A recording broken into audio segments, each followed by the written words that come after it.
പതിവില്ലാതെ ഇന്ന് രാവിലെ എണീറ്റപ്പോൾ മനസ്സിലൊരൊറ്റ ചിന്ത ഉണ്ടായിരുന്നുള്ളൂ. അമ്മ വീട്ടിൽ പോകണം. ചേട്ടനോട് പറഞ്ഞപ്പോൾ പുള്ളിക്കാരൻ റെഡി. അങ്ങനെ നമ്മൾ യാത്ര തിരിച്ചു. പക്ഷേ വഴിയിൽ ഞങ്ങൾക്കകത്തൊരു വലിയ സർപ്രൈസ് ഉണ്ടായിരുന്നു. യാത്ര തുടങ്ങി കുറച്ച് കഴിഞ്ഞപ്പോഴേക്കും ദേ വരുന്നു മഴ. മഴ നനയാതിരിക്കാൻ ഒരു കടത്തിണ്ണയിൽ കയറി നിന്നു. കുറച്ചു നേരം മഴ ആസ്വദിച്ചപ്പോൾ മഴയ്ക്ക് ഞങ്ങളങ്ങ് ബോധിച്ചെന്ന് തോന്നുന്നു. പിന്നെ തകർത്ത് പെയ്തു.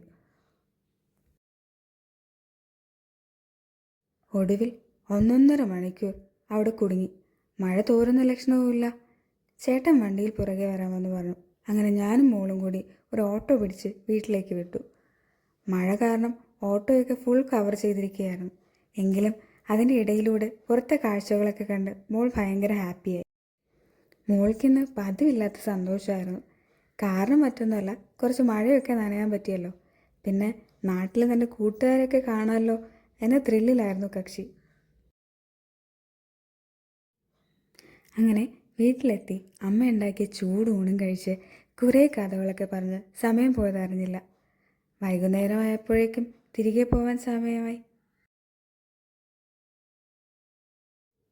നാട്ടിൽ പോയി വരുമ്പോൾ ആകെയുള്ള ഒരേ ഒരു കൺഫ്യൂഷൻ ഈ റോഡാണ്. റെയിൽവേ പണികൾ നടക്കുന്നതുകൊണ്ട് റോഡിൻ്റെ അവസ്ഥ വളരെ മോശമാണ്. തൊട്ടപ്പുറത്ത് ഒരു പുതിയ പാലം പണിയുന്നുണ്ട്. അത് റെഡിയായാൽ പിന്നെ നേരെ ചൊവ്വേ സമാധാനമായിട്ട് യാത്ര ചെയ്യാം. അങ്ങനെ ഇന്നത്തെ ഞങ്ങളുടെ ചെറിയ അമ്മ വീട് സന്ദർശനം കഴിഞ്ഞ് ഞങ്ങൾ തിരിച്ച് വീട്ടിലേക്ക് യാത്രയായി.